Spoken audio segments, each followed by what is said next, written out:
welcome to my channel. Well, I was going to call this one Tiny Traditionals, with one exception. There's one knife in here that fits the size category, but it's not really a traditional knife, and that would be this Bear & Son.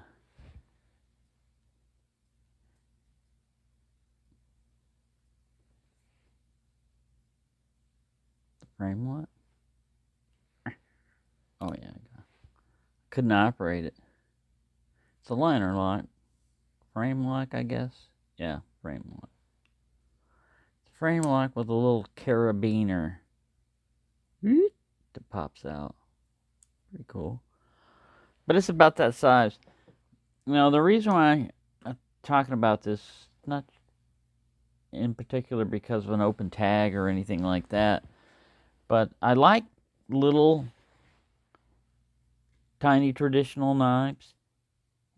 At first I started collecting the toothpicks, the small toothpicks, just because I could get the different pattern, not pattern, series, the covers, to see what those are like. Like if I thought, do I like Gold Rush or not, or Strike It Gold, Strike It Rich. Do I like that? Yeah, that's pretty cool. Well, then I'll get more. But if I don't like this series that much, well, at least I, fill in this little collection. And they are inexpensive. Now, the main thing I like about these, I use them a lot, but the main thing I like about them is this tiny, the thing that a lot of people complain about is this tiny little blade. Man, you can get into things like gunk around a shield. You can get that off. It's very good for just general, like scraping and cleaning on an inexpensive knife. You probably wouldn't want to use this on a, super expensive knife. But these type of knives come in handy, come in useful. No, I wouldn't want to have just this as my only knife, but you've got like Old Timer. It's got the little number 12, I think this one is. Yeah, the non-locking, traditional, but it's small. Now, my father, later on in life, this is what he was carrying. It's a Frost, made in Japan. I don't know. Let's see a little zoom here. All right. Frost cutlery, surgical steel. There's a Japan up here somewhere I saw. It's that Paco wood. Little lockback. He never had... Oh, there it is. Is that something? I thought I saw it. There it is. Japan, right there. He never had a case knife. I never saw him with a case knife. But he would have like buck and other knives like that. Frost. So, yeah, they come in handy. They come in handy because you'll always have a knife with you. And you can get different, like this is the small cotton sampler. I use this guy a lot too because he's like a little scalpel blade there, you can get into stuff with.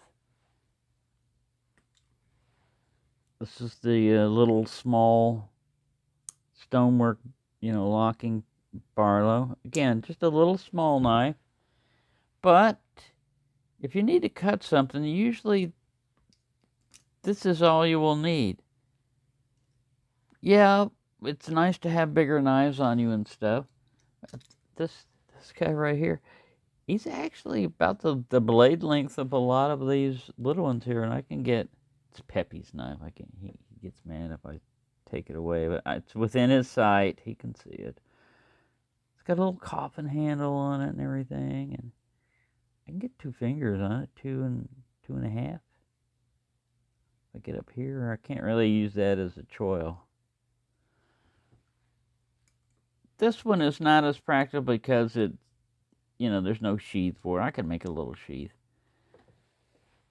That's why you have basically that blade length with these little smaller knives. Of course, we got the case. It's got a very nice lock on it. 6220.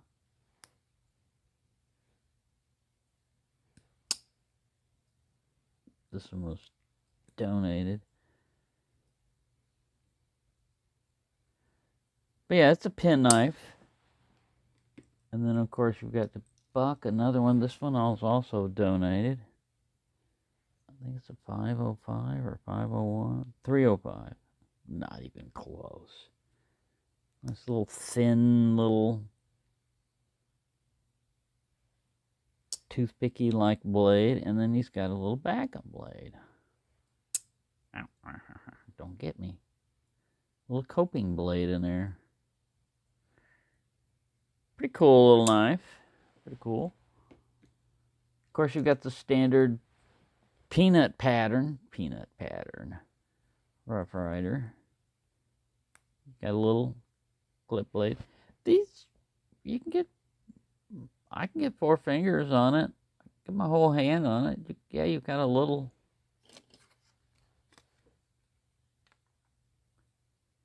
about a 2-inch blade. But yeah, that'll do a lot of work for you. And then you've got the little backup blade. A little pen blade here. Or sharpening or whatever you want to do.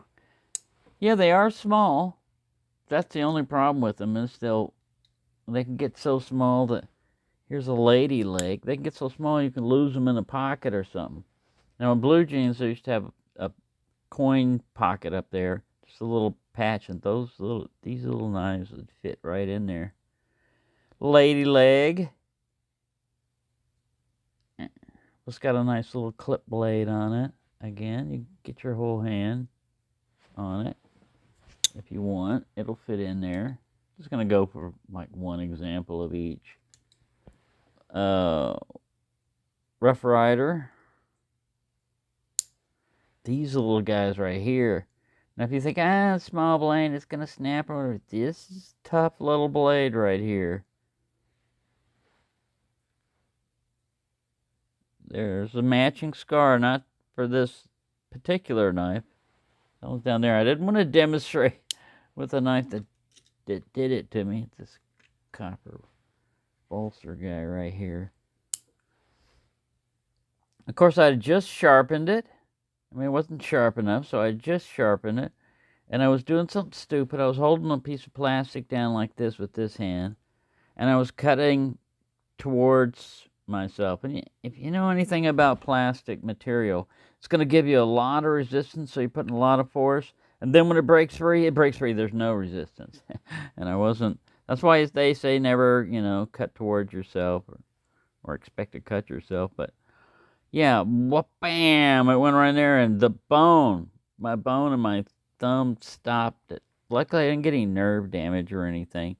But yeah, little knives are the ones that always are getting me. The little blade, the little knife. I think maybe because you look at it and you think, they're little tiny knives. They're not going to do anything. They can't hurt you. They won't hurt you. I don't know if you let your guard down or what, or because it's smaller to grip. Sometimes it wasn't that case with that one. That one wasn't because I couldn't grip it. Yeah. Then now they got the one with the watermelon face on it, and the blueberry, angry berry, and all this other stuff. But this is the original one, the tadpole, I think is what they call it. Of course, you've got the small canoe, the baby butterbean or whatever you want to call it. I don't have a case one like that, but this is a Rough Rider, and these are pretty cool. Again, I can get almost all my fingers on. I got 3 fingers on this guy. I'm holding up here. I can scrunch it up. It's a chore. I'd say it's like a 3.5 finger size knife. But yeah, these guys come in pretty handy. You got 2 blades, and you got that canoe shape. And they're not too small that you won't lose them. Of course, you know, everybody knows about the classic. This one's not an SD. I don't know if they call it the executive or what, but it has, get out of here, you. I like this type of nail cleaning thing. The SD when it's a pain in the butt. I use it, if you're going to be having a nail file on here, then it would seem like you would want the functionality of this, because I would say you could still use this on a screwdriver tip. You wouldn't be able to go straight down at it, but you'd have to go out of side. But you can engage. I bet you could open anything with the SD that would open. I bet you could open with that. Just have to vary your technique. I don't use this one a lot, but it's a little Campone. It's got the, you know, the blade here, and then it's got a little cap lifter, screwdriver, the all-important screwdriver stuff. And this doesn't want to come out. You're supposed to lift this up somehow. I had to get my lack of fingernail up in there. Some kind of little can opener. I don't know. I don't know how functional this thing's going to be, but yeah. But it's hot. It is hot. Of course, you got your little trick knives. So you kind of remember it like that. Yeah. Shake it. Don't break it. It's pretty functional, man. It's a little like penknife. Comes in a solid lockup. It's a little small. Again, 4 fingers on there, no problem. That's not really a cap lifter. Well, you might be able to use it as one. If you mess around with it properly, you might be able to use it as one. That's got a strong spring on it back here. Yeah, this is another example just with no logo on it. One of them's made in Ireland. Of course, we talked about the small cotton sampler, this guy, and then the toothpick. So I think we pretty much... Now, you can get impractical. Here's a really tiny, tiny lady leg, you know, for on a keychain. Some of these, yeah, you're getting an inch blade, but I mean, you can get too small with them. Of course, a little novelty knife. These are just like a little, whoa, that sucker, he dug into me. Feel a burr right over here, but man, that burr dug in me. See that? I haven't sharpened this thing. Made fun of his man boobs, I think, in one thing, and he's trying to pay me back. Yeah, he was trying to cut me. See what I'm talking about? Little knives will get you. You've got to watch out. I don't know what it is about them, but little knives will get you. So there you go. There's a little view of some smaller knives. Now the toothpick, of course, I think took its influence from the Naha, the type of Naha. Here's a pretty good one. It's got a nice half stop on it. Nice long toothpicky blade. Yeah, you can get 5 fingers on this one. 6 fingers if you're a mutant. Nice long thin blade. Yeah. This is getting towards a bigger size, you know. If you start getting towards the bigger knives, you're getting out of the tiny knife category, and you're starting to get into the bigger knife category, you know, like even the small moose is still, you know, giving you a much more functional blade. This is where most people start off. A lot of times people will just completely skip out on the little tiny knives. But they are useful. They do come in handy. And I wouldn't want to be without some kind of toothpick, really, for cleaning stuff, having it. Because, like I said, that long, thin, narrow tip type of blade can get into areas and clean stuff as long as you don't pry with it. You got to remember, these things they're good for cleaning, but you don't want to be doing a lot of prying or you're going to have a bunch of broken tip toothpicks. Nobody wants that.